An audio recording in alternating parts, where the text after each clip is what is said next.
നിങ്ങൾക്കറിയോ, ഒരു ബിസിനസ്സിനെ അതിൻ്റെ കസ്റ്റമേഴ്സ് പരിഗണിക്കുന്നത് അതിൻ്റെ വെബ്സൈറ്റിൻ്റെ അടിസ്ഥാനത്തിലാണെന്ന്. അതെ, ഇനിയുള്ള കാലത്ത് ബിസിനസ്സിന് വെബ്സൈറ്റ് എന്ന് പറയുന്നത് ഏറ്റവും ഇമ്പോർട്ടൻ്റ് ആയതും അതേപോലെ ഏറ്റവും അത്യാവശ്യമായിട്ടുള്ള ഒന്നാണ്. വെബ്സൈറ്റ് എന്ന് പറഞ്ഞു കഴിഞ്ഞാൽ നമുക്കറിയാം, ഇപ്പോൾ 10,000 രൂപയ്ക്കും 4,000 രൂപയ്ക്കും 5,000 രൂപയ്ക്കും ഒക്കെ കിട്ടും.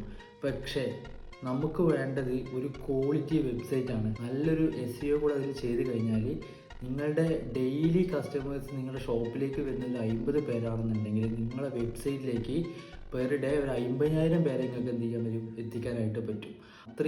അത്രത്തോളം ഓഡിയൻസ് നിങ്ങളുടെ അടുത്തേക്ക് എത്തുന്നത് കൊണ്ട് തന്നെ വലിയൊരു സെയിൽ നിങ്ങൾക്ക് എന്ത് ചെയ്യാൻ പറ്റും, അച്ചീവ് ചെയ്യാനായിട്ട് പറ്റും. അതായത് ഇപ്പം വെബ്സൈറ്റ് ഉണ്ടെന്നുണ്ടെങ്കിൽ നമുക്കിപ്പോൾ സോഷ്യൽ മീഡിയ മാർക്കറ്റിംഗ് ചെയ്യുന്നവർക്കാണെന്നുണ്ടെങ്കിലും കറക്റ്റ് ഓഡിയൻസിനെ മാത്രം നമുക്ക് എന്ത് ചെയ്യാൻ പറ്റും, അഡ്വർടൈസ്മെൻറ്റ് കാണിക്കാനായിട്ട് പറ്റും. അപ്പോൾ ഇതേപോലെയുള്ള കൂടുതൽ ഡിജിറ്റൽ മാർക്കറ്റിംഗ് വീഡിയോസിനായിട്ട് എന്ത് ചെയ്യാം, നമ്മുടെ ചാനൽ ഒന്ന് ഫോളോ ചെയ്യാം. ഓക്കെ.